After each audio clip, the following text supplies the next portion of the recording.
July 11, full moon mga bossing.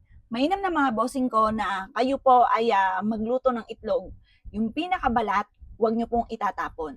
Alam niyo po ba mga bossing ko na ang balat ng itlog ay may kakayahan ng humigop ng mga kamalasan sa loob ng ating tahanan.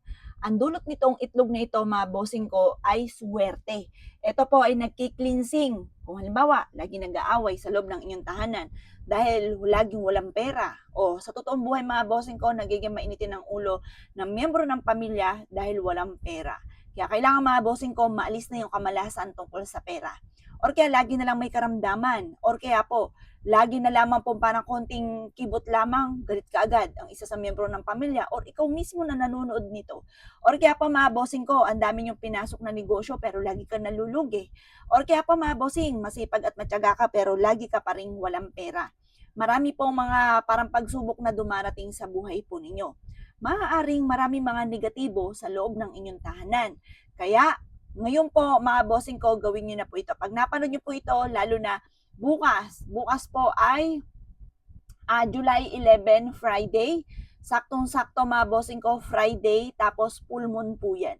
Ang gawin nyo po sa umaga, ikaw po ay magluto ng itlog. Tapos, itaob nyo po siya kagaya ng ginawa ko, tuyong-tuyo na po yan. Binilad ko siya sa sinag ng araw.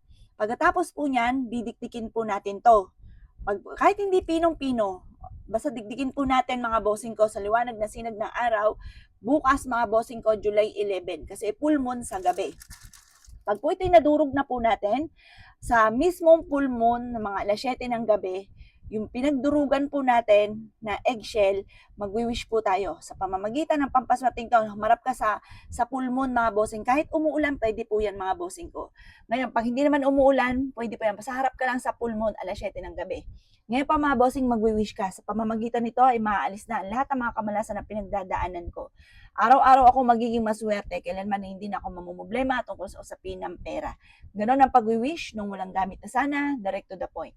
Pagtapos ka na mag-wish, ito pong durog po na itlog, ay ilalagay nyo sa bawat corner ng inyong tahanan. Or kaya pwede rin naman na magbudbud po kayo sa entrance ng inyong puntahanan, sa main door. Magbudbud po kayo dyan. Pero i-overnight po natin, hindi muna natin siya tatambuan. Kinabukasan na po ng umaga natin tatambuin. Ito pa mga bossing ko, mapapansin nyo po yan. Mas magiging magaan yung daloy ng swerte kung lagi nag-aaway dahil sa usapin ng pera. Basta lahat ng mga problema pinagdadaanan, maaalis po yan mga bossing. Mararamdaman nyo naman po yan yung gumagaan yung daloy ng swerte. Kung dati-dati para na mailap ang swerte, nako mga bossing, ngayon July, simula na ng asenso po ninyo. Hanggang sa mag-bear month na mga bossing, mas masarap, marami kang pera. Sa darating na bear month, di ba mga bossing, kaya gawin nyo na po ito. Ito pa mga bossing ko yung ginagawa ng pasikreto. Huwag nyo na ito ipagsasabi pa kahit kanino. Kasi alam nyo po ba, once na pagsasabi, tapos yung pinagsabihan nyo, hindi nyo alam, sobrang inggit pala sa inyo, kinontra ka agad yung inyo po mga ginagawa. Sabihin, huwag ka sana swertihin, maging wa-effect sana yan. Naku mga boss, nakukontra. Kaya gawin nyo na lang ito ng pasikreto. Kapag napanood nyo po ito, i-share nyo na lang yung live po natin para makatulong ka rin sa iba. Kasi kapag nag-share ka ng mga ganito, nakakatulong ka din po. Kapag ikinakatulong mga bossing ko, mabilis na masusolusyonan ang problemang pinagdadaanan. Ngayon, sa mga simple mga pamamaraan, makakatulong ka. Ikaw pa mga bossing ko'y gumawa ng pasikreto at ito po'y mapapansin ninyo, mas magiging magaan ang daloy ng swerte. O siya mga boss gawin nyo na po ito. At mga bossing ko, ako po'y magpapalaro po muli. Dahil malapit na ang bear month, tayo pa mga bossing ko ay mamamahagi po muli.